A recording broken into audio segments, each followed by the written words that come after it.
one stock is negative that we've been focused on for the last 30 minutes or so is Twitter. Is down by 3.8%. Taking a look at that, here's Abby. John, well, Twitter is down about 4% at this point, and that is well off the lows. Now, ahead of the explosive headlines that came out right around 8:55 this morning, the stock had actually been higher in the pre-market session, then all of a sudden took a sharp leg lower, down about 8%. This, of course, on these headlines with Elon Musk saying that he believes Twitter is breaching their merger agreement by not providing information about spam and fake accounts. I know that Ed will be speaking about that more, but it seems as though cooler heads are prevailing. We've had so many headlines back and forth since the April 14th bid. Overall, Twitter is down about 15%, a little bit less than 15% from that time period. But because the stock is off the lows, and to Kayleigh's point earlier, never really made that $54.20 bid anyway, it seems as though there's so much uncertainty that investors are waiting for more information. Again, Twitter off the lows, but down about 4% on these headlines. Abby, thank you. Our good friend Ed Ludlow was asleep,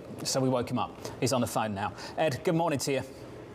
Good morning, John. Yeah, I mean, pouring through these headlines on the Bloomberg, we know about Musk's grievance with bots, the level of bots on the platform. But as you read each headline, really what's at issue here is the mechanics of a deal that one side of the table believes is signed and pending shareholder approval and regulatory checks, and another that seems to think it's more fluid. You know, Musk is claiming that his rights as a potential owner of Twitter have been breached, and that because he's a potential owner, he is entitled to access data that would have him better understand the level of bots on the platform. He restates his right to terminate. Remember, there's a reverse termination fee here where if either party walks away, they pay the other side $1 billion. But it's the language as well. Twitter is actively, quote, thwarting information rights by not sharing more on their methodology to calculate the percentage of bots on the platform. Ed, what are we arguing over here? Access to data or a man that doesn't want to pay the breakup fee?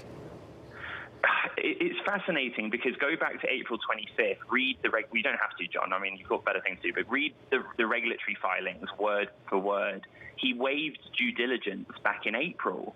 And so the idea that he didn't understand how the bot mathematics works, the percentage of bots, is really bizarre, because that, A, has been boilerplate language Twitter has used in regulatory filings for many, many years. But B, right early in this process, he said, I don't want to do due diligence. This gets to the point of your question. Is he trying to walk away, or is he trying to come back in with a lower fee? At the time, the consensus was he waived due diligence so that Twitter would accept $54.20 as his final offer. Because at that time, hard to see it now, but people thought maybe Twitter was a little bit undervalued. Ed, let's talk about the final point, and that's things from Twitter's perspective.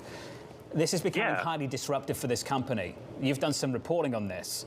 It's really off the rails at the moment internally. What do they think of this? Yeah, so I think internally, a lot of the work that was being done is being put on hold. They're shuffling resources. There's a hiring freeze. That's partly because of the macro environment. On the deal perspective, remember, it's only been a week or 2 weeks that Twitter's most senior lawyer stood up at an all-hands meeting and said, by law, by definition, there is no such thing as a deal that's, quote, temporarily on hold. Of course, that's something that Elon Musk tweeted.